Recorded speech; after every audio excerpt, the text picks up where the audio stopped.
Hello everyone, welcome back to the Psycho Frontier Dev Diary number 12, and this is actually going to go over the release of the game and what they plan to have for the release of the game. Alright, so they actually had an initial approach for this game. They wanted this game to be like a survival exploration of an alien planet, very tense uncertainties, unexpected adventures and outcomes, surprising events, and friendships and betrayals, because that'd be really fun. And I think they hit that 100%. This game is definitely survival based. The PvE and the PvP I think are very healthily mixed.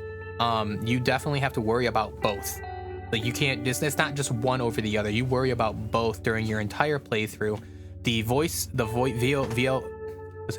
in the game, I'm just gonna call it voice chat. I think it's called like VoIP or whatever, I don't know. But the voice chat in the game allows you to actually team up with players outside of your squad, or even communicate with your squad and another squad, and you guys can communicate to do things and even do things together. That's really cool. So they definitely hit that a lot, and they actually got a lot of community feedback with the closed beta 2, and this is what they have come up with for what they want to do for release.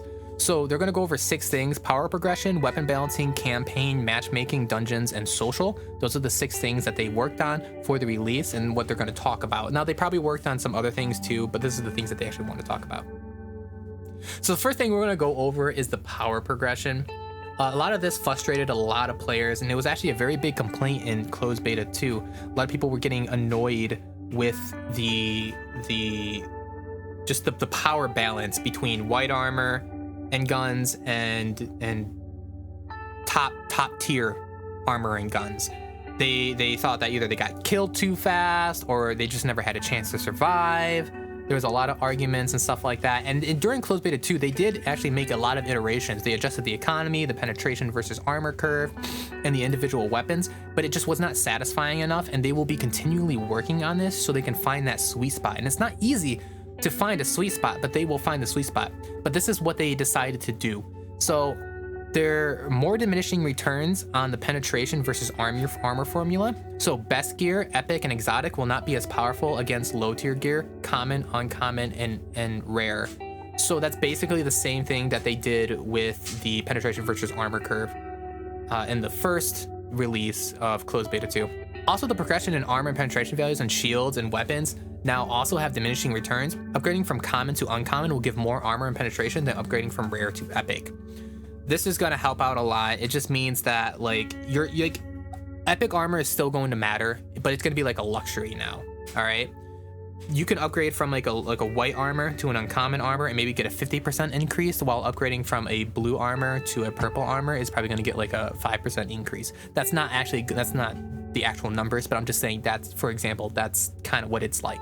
Also, they did some weapon tuning. They noticed that SMGs were very potent and they didn't have a lot of fall off damage. Now, they didn't want to have fall off damage to begin with because they wanted the numbers on the penetration for the gun and the damage on the gun to be exact. So basically what they're saying is, like, if you shoot somebody really far away with an SMG and say that SMG does like 1 damage, right? The SMG will do 1 damage far away and it'll do 1 damage close up.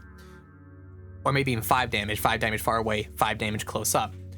But they started to realize that this was affecting the game a little too much because it turned SMGs to almost like assault rifles, where they could actually shoot them from very far away. So what they did, and they even like upping the recoil, it just wasn't enough because people were still like just killing people really far away with an SMG, which doesn't make any sense. So what they decided to do is they decided to add fall off damage. So each gun and each weapon in their class is going to have fall off damage, and they will only work in their effective range. Anything further than that, the damage will start to fall off, except for sniper rifles. Sniper rifles will not have fall off damage, so I hope you guys remember that. They'll also be doing a lot of reworks for the tuning of the weapons, so that way they work properly the way that they're attended. So the outfit's gonna get some love, and things like the flechette and the SMG are probably gonna get nerfed a little bit, but it's okay. It's okay. Also, the campaign, some really cool stuff is actually going to happen. So the grindiness versus the challenge of campaigns was a little bit annoying. Not too much. A lot of repetitive tasks were asked for you to do, and you just constantly had to do them over and over again, and it kind of felt like a little repetitive and a little old. But you know, the campaigns, I enjoy campaigns because I enjoy the storyline and everything like this, and that's what makes campaigns fun for me. But also the rewards for campaigns were kind of lacking. So what they decided to do was, first off, they improved the hints and the guidance on all the campaign missions. So now they have exact locations for where certain things are placed. So for example, on the Crescent Falls map, there was a thing where they asked you to go to power plant at Crescent Falls, right? But there's no actual power plant at Crescent Falls. It's actually called the geothermal plant. So they decided to actually say the geothermal plant to make it more clear, first off. And then they also decided to tell you what loot items are in what containers.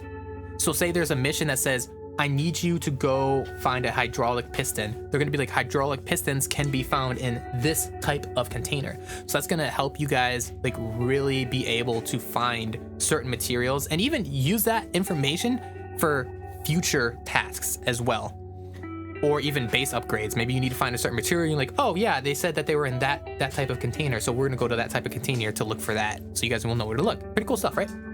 Also, mission rewards are going to be 10 times better. You're actually going to get a lot of stuff.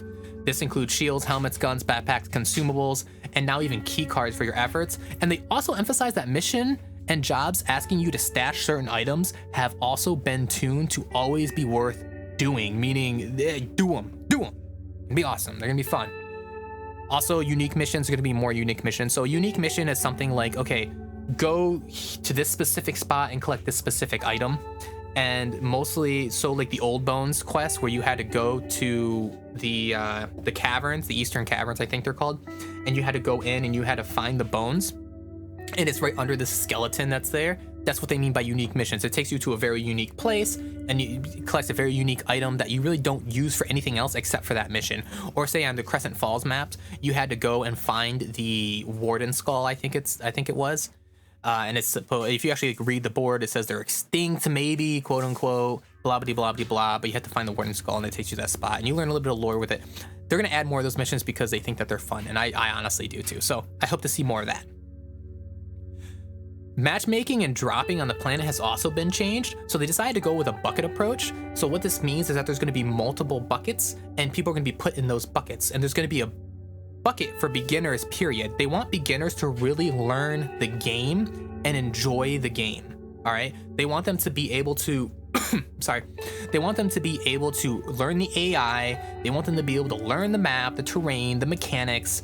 So they're going to have a specific bucket just for beginners only. And then I guess it's centered around player progression and overall experience. I really don't know how the bucket works, but that is what the bucket is. So then they'll have other buckets for depending on, I guess, skills or the needs of the players or whatever. I don't know. But I guess we'll figure that out when we actually play the release of the game. But that's kind of like their way to get like beginners off the ground and actually into the game and let them know that, you know, hey, don't be scared to do this. You know, you spent like, I don't know, like maybe like 3 games in the beginner bucket. You've gotten your materials, you've done your quests, you've enjoyed stuff. So now we're gonna move you on to like the bigger buckets where like, okay, you obviously have more skill, you obviously have more time. We're gonna put you against people who have that, you know, matching area thing, right? So hopefully that balances a lot of things, and I guess we'll see how that all works. Also, they decided to add dungeons. That's going to be awesome. It's apparently Osiris campaign, you complete it and you're gonna get an orbital cannon beacon, and I guess that will be used to open the entrance. They said it's going to be dark, difficult, but there is definitely going to be rewards for your trouble. And also it says this is their high-end PvE content. Also, it says that people can come in behind you. So yeah, that's little PvP there too, so be very careful. Also, they're bringing back the multiplayer station, so a lot of cosmetics and new goods and customizations for your prospector. Cool stuff, right? So that's actually all they have in this little big long conversation. I'm going to put the link down below so you guys can read it for yourselves, and you guys maybe will find a little bit more information about what the devs' thought processes were through all this and stuff like that. But this was just a quick video overview of it all. But I do hope you guys do enjoy your day, and I am out.